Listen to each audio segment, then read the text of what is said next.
Accenture, a global consulting and service company that provides solutions in technology, strategy, consulting, digital, and operation.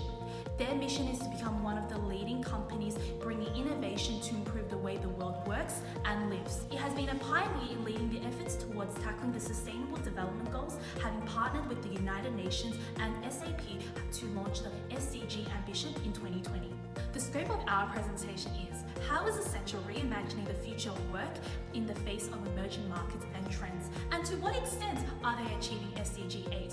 This presentation will look into Accenture's current initiatives towards achieving SDG 8, decent work and economic growth, investigate some of the challenges they are experiencing, as well as propose new recommendations for the business. But why are we talking about this? Accenture is facing a new threat of emerging markets and technologies. Digital technologies demand that people acquire new skills, and people are now demanding new ways of working.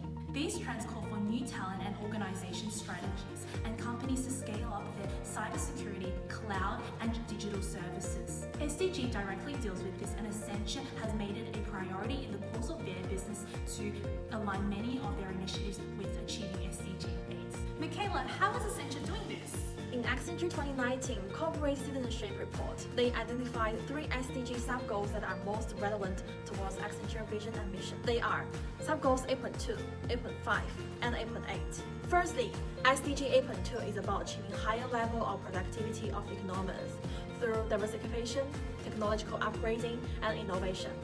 This is measured based on the annual growth rate of real GDP per employed person. As such, in order to improve productivity, innovation, and growth, Accenture leaders consider the following 3 aspects. The first is through reimagining work by allocating work to people and machines to balance augmentation and automation. The second is to pivot the workforce by creating flexible processes and managing the workforce to support both core and new businesses. Last but not least, Accenture leaders scale up their new scaling by prioritizing skills with a balance between technical, judgment, and social abilities.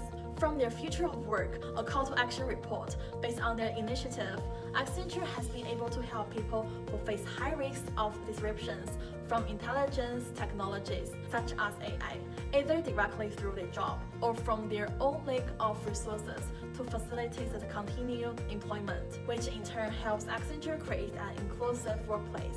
This has helped Accenture further release SDG 8.2 by achieving higher level of diversification within their workforce.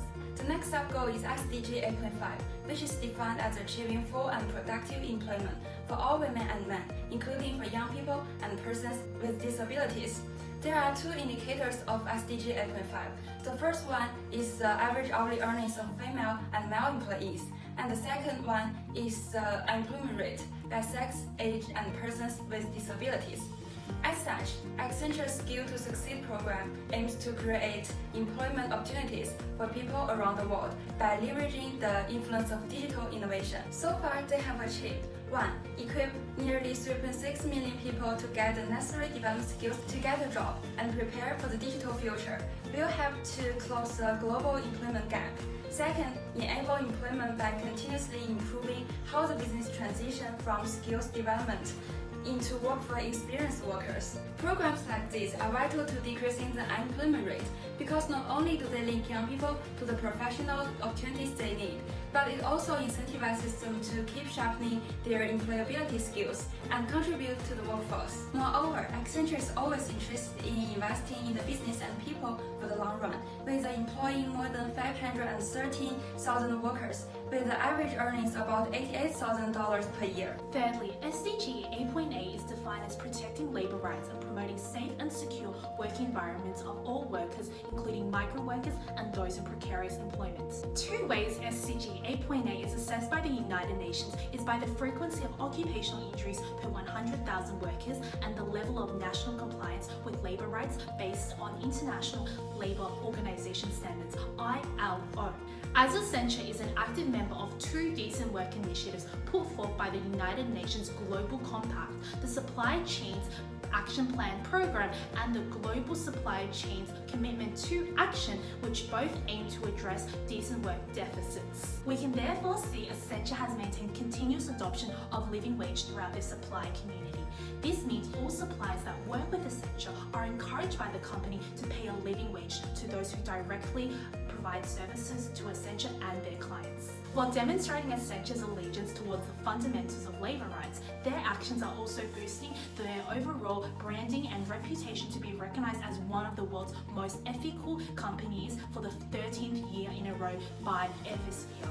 Now, having taken a deeper analysis of Accenture's current initiatives towards decent work and economic growth, we will identify Accenture's main organizational issue as needing to stay competitive in the technology and consulting industries, especially in the face of emerging trends and technological innovation. Accenture's mission is to bring innovations to improve the way the world works and lives. Accenture knows the future of technology will constantly change. Therefore, they scale up their business capabilities by acquiring AI and analytics company to build up their employee networks, such as Analytics 8 in Australia, Clarity Insights in North America. However, the change of economic environment in 2020 can impact Accenture's ability to keep strengthening the diversity and level of technology innovation in businesses as you roll through its acquisition strategy. South Global Research reports the COVID-19 pandemic can reduce the size of the consulting industry by 19%, translating into a market value drop of $30 billion as of 2020.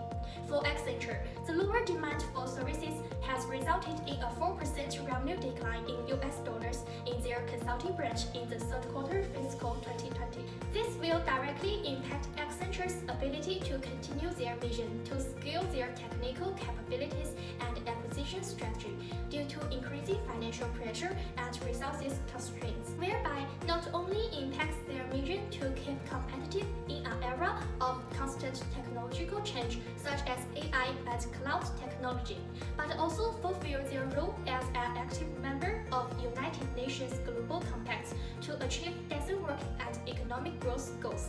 Now, let's move on to emerging trends. COVID-19 has rapidly transformed the concept of the workplace.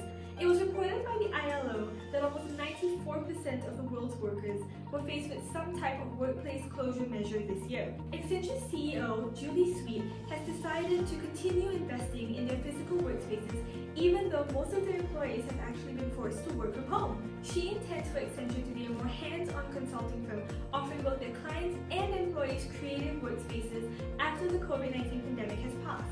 This internal disruptor is further perpetuated by the uncertainty surrounding the pandemic and that there is really no way to know when workers will be able to return to their physical workspaces. Even though Accenture has already moved most of their operations online and still maintains communication with their clients, this strategy of investing in unused property could be holding them back from fully embracing this new trend. By not embracing this new trend, they may not be operating as efficiently or innovatively as their competitors, and this could prevent them from further achieving SDG 8 even in today's online work environment. Now we'll be moving on to our recommendations. Firstly, to relieve the possible financial burden by COVID-19 on Accenture's ability to scale up their services, they could adjust their acquisition strategy by reducing the number of unnecessary acquisitions or consider partnering with universities that have departments dedicated to developing AI or breakthrough technology solutions. This would simultaneously reduce the need for acquisitions in the long term and evolve Accenture's Skills to Succeed program because university innovation projects are usually carried out over several years and allows Accenture to engage young and talented entrepreneurs that can later on be recruited into the company. Secondly, for the issue of resources invested into physical workspaces, Accenture needs to develop a cutoff plan. Especially in countries where the number of COVID-19 cases are increasing, signaling lockdown measures will not lift anytime, Accenture needs to consider selling off some of their unused property to free up financial resources. These resources can then be put into initiatives that help Accenture ensure decent work conditions for their employees even in the online work environment, as well as help them continue their acquisition strategy. Accenture should set a cutoff date for making this decision. That is to say, if the pandemic shows no sign of slowing down by a certain date, Accenture needs to begin the process of identifying the most unused assets and physical workspaces to be sold. In conclusion, Accenture has demonstrated its commitment to reimagining the future of the workforce by implementing sustainable business practices in line with the SDG 8, decent work and economic growth. After comprehensive consideration of internal and external factors, we believe Accenture can achieve greater results taking into account our recommendations. Lastly, thanks for watching!